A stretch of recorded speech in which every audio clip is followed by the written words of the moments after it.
as most of you know, I'm Jennifer. I was placed at the Northern Kentucky Community Action Commission in the Head Start program. Try to say that 10 times fast, it doesn't work. So my public ally year was interesting to me. One of the big things that happened was at trainings and things with the whole class, or even at TSP got together, they would talk about Cincinnati. Well, I was the only one of, I think it was 38 that was placed in Northern Kentucky. So I knew what was going on in Northern Kentucky because, well, I worked there. So there was always that kind of disconnect. So what I really ended up having to do is finding the right pieces and putting them together. In retrospect, I wish I would have called this finding the right pieces and putting them in the right spaces, because that's public ally language, or Sean Jeffers language, just meaning you got to find the things that you want and get them in a place, in a space where they make sense to you. So a little bit of background on myself. Sean asked this morning, and Sky posed this question to our TSP. When did you know you wanted to do public allies? I knew it the second I found that job description. Like, I knew I wanted to do this because it reminded me of a program I went through in high school. It was very much the same. We got together twice a year, and then it was part of that time when it was the war on drugs, so we would talk about, drugs and what that meant and how that changed people's lives and all these things, but there's a strong leadership aspect to it, but it was also this program that did not focus on that top 10% of high school students that were leaders. A lot of these people were, they were good students, but they maybe not so much you would think on the base level that were leaders. Some of the people had behavioral problems and things like that. So I saw this and I was like, I had just graduated college, and my college experience was awful. Pretty awful. I pretty much failed out of my first major, so I switched that, and found anthropology, which I love. I talk about it all the time. The thing about it was I still didn't enjoy that college experience very much. I was pretty much clinically depressed the entirety of the time, so I missed a lot. And about my second year into my anthropology degree, I just was like, this has got to be done. I'm sick of crying. I'm sick of being sad. So I picked myself up and I pulled myself out of that. Fast forward 3 years, public allies. So I went through this program and I went through the interviews, and they tell you basically this, Jesse. Color me. You get an outline and fill it in. You stay in the lines, you're going to be good. This program, that's the way it works. There's a PO, there's TSP, there's trainings, and there's these other things. But if you do those things, you're going to be good. That's public allies. In reality, it's more like this. A hidden object puzzle. And you've got to find pieces in the puzzle. And actually, for those of you that are public allies, that's what my apartment looks like right now, because I just moved.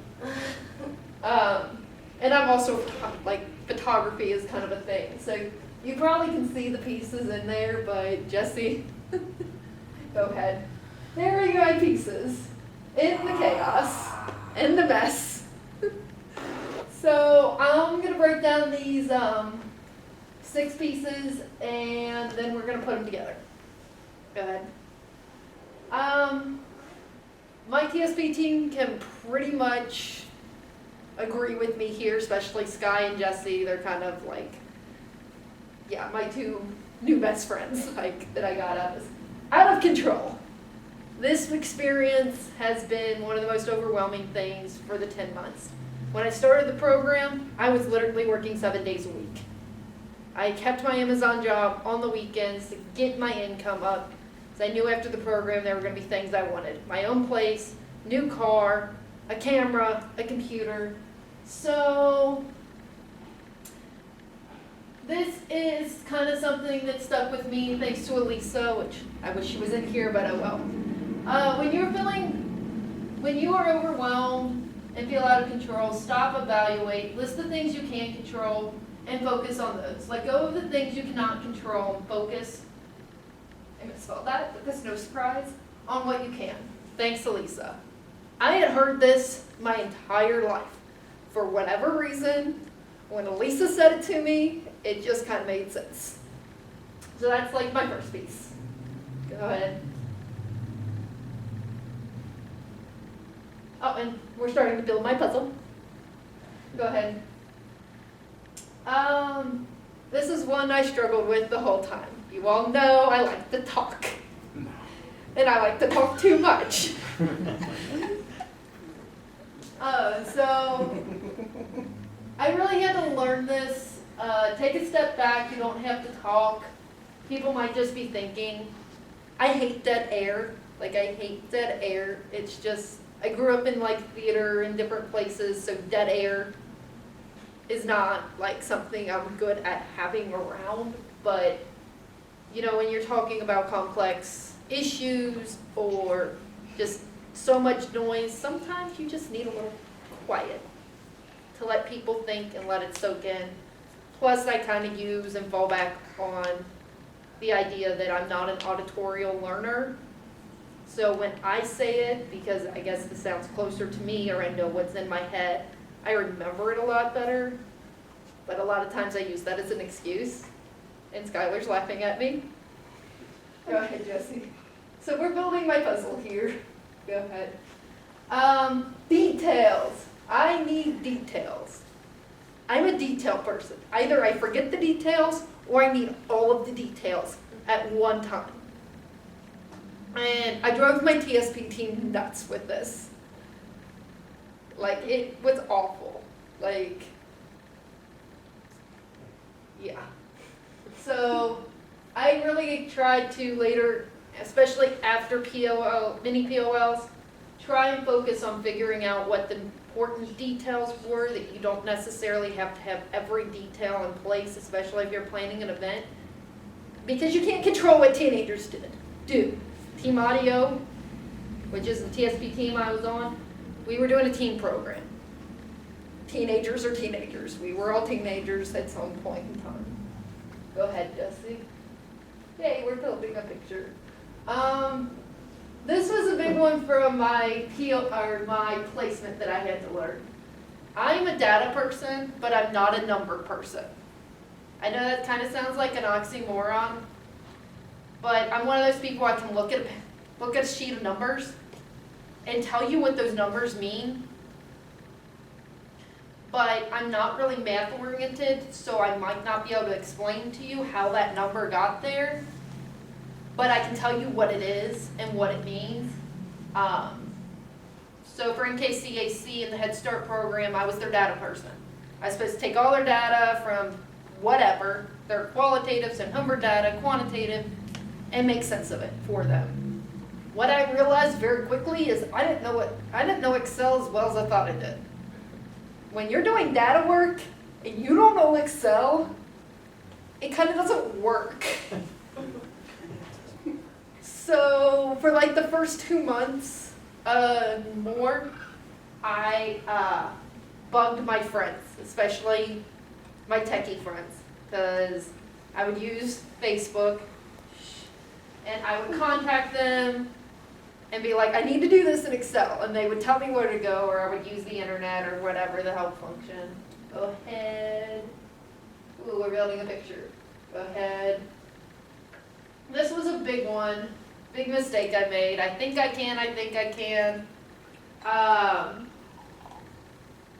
I didn't use my GPS when I should have because I thought I was going to be able to get there. I was going to our TSP space. It was 3 months in or something crazy like that to the program. I have the worst sense of direction in the world. What I learned from that is to pick your battles wisely, use the resources that are available to you. There was no need for that day to get as bad as it did. Elisa was completely disappointed in me, because she was really trying to teach me that whole idea of control what you can, let go of what you can't. That was all me. I could have controlled that. So I learned that. Go ahead. One more. I wrecked my car the first month, and really what it taught me, because this program was so important to me, is you do what you have to do to get things done. So I was on the bus for a month. And other people were on buses, and I saw that, so I really learned that. Go ahead, Jesse. This is Ally. I went to the butterfly show at the Curran Conservatory. Apparently, the entire time I was there, I had a butterfly on my butt. So it's just kind of a funny picture. So this is Ally. This is my butterfly. Go ahead. And, oh, that's darker than I thought. So overall, I basically learned, I know who I am, I'm focused, I have a plan, and I found my passion. My immediate goal after Allies, I don't really know yet. There are a lot of pieces to put in place. But in the spring of 2015 or the fall of 2015, I will be returning to school and pursuing a master's degree in education curriculum and getting a certificate in special education in the hopes of developing some really cool curriculum for students with disabilities across the spectrum. But more so, I think at first I'm going to focus on those disabilities like Down syndrome, autism, these things like that, because we know these kids develop cognitively, but at least in Kentucky, I know for sure, there's really not a curriculum. They learn how to color and things like that, but really like curriculum that prepares them for like after high school. It's not kind of there, and you're starting to see more and more of these kids go to schools and become non-degreed students. But why does it have to be a non-degreed student? So that's kind of where I'm headed.